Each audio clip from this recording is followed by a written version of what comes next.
Hello, in this video I want to show you how to unlock heroes in Overwatch 2.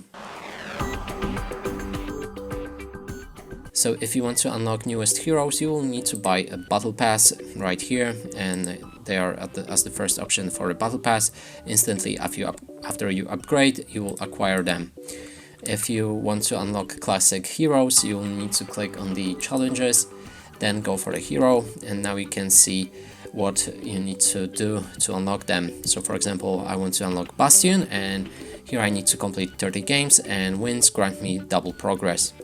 There's also specific heroes, so Joran, I'm not sure if I'm spelling it correctly, but here it's a bit more complicated to unlock him, and the same is for Junker Queen, Kiriko, or Ramatra, or yeah, whatever.